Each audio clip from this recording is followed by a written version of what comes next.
I'm building my own LLM, and I implemented my own parallelizing across multiple GPUs, but it turns out I can just use these pre-made libraries. First of all, PyTorch has its native parallelization library, fully shared data parallelism. It's powerful, well supported, and the best place to start. So when it says data parallelism, what I understand is it copies model to each GPU and then splits data across each model and then accumulates gradients and updates weights of every model. Hugging Face Accelerate. This is a user-friendly library from the authors of the playbook, Hugging Face Ultra Scale Playbook.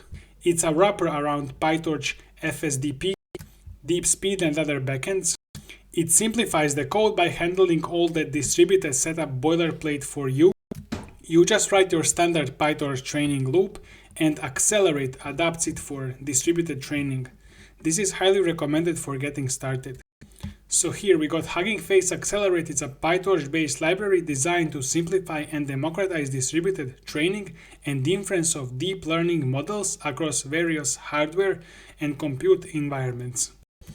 It aims to make machine learning frameworks device and compute agnostic, allowing users to write a single PyTorch training loop that's crazy, that can run seamlessly on different setups, including CPU, single GPU, multiple GPU, TPU, that's crazy, and other specialized hardware like these ones.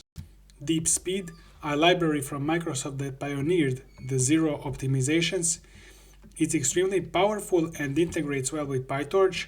It's a great alternative to PyTorch's native FSDP. What parallelization strategy should you use? This is where the hardware details matter. 3 billion parameters is small enough so it doesn't need 5D parallelism. Whatever that means, I think it means something. But large enough that it won't fit on a single 4090 using simple data parallelism. So if we have 8 times RTX 4090, then the biggest constraint will be for 24 gigabytes of GPU RAM. These GPUs are on a single machine connected by PCIe. The bandwidth is good, but it's not the ultra high speed NVLink NV-switch found in data center GPUs like H200. This makes communication more expensive. What they mean is slower, maybe more computationally expensive. So why it cannot fit on 24 gigabytes? We got model weights, gradients, optimizer states. So total without activations is 36 gigabytes. But what if we use FP8 training? Maybe it still doesn't fit. Scenario 2, 8x H200 3B model. So we have more than enough memory, 141 gigabytes per GPU. And they are connected with fast NV-switch, which is key for fast training. Recommended strategy is Tensor Parallelism plus Data Parallelism.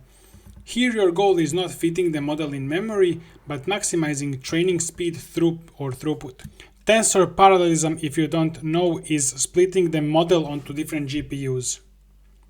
Data Parallelism is having entire model on a single GPU and then splitting data to each GPU, to each model on each GPU.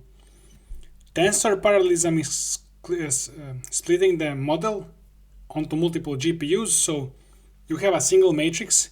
You're gonna compute half of the matrix on this GPU, half on this GPU.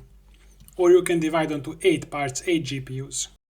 So we can have long sequences or long context window by using tensor parallelism and splitting the model onto different GPUs.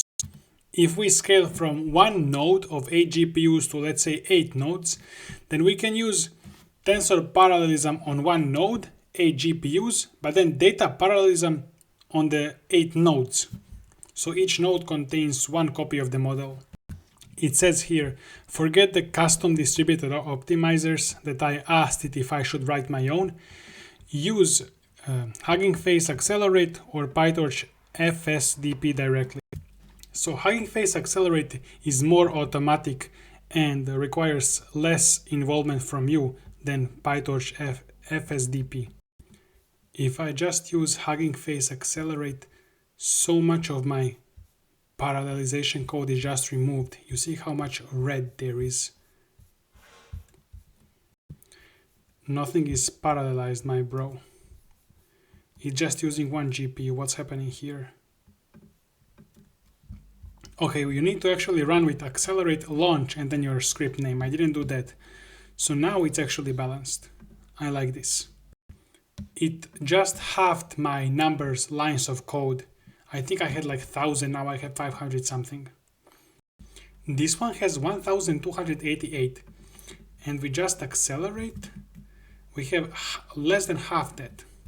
But it looks like my manual has very low loss, 2.3 already. But this accelerate has 5.13 after full 2,500 steps. So maybe there is some bug in the accelerate code. Some bugs in my code, but I'll fix it. I think this works well. I didn't know I could just use accelerate. That's really good.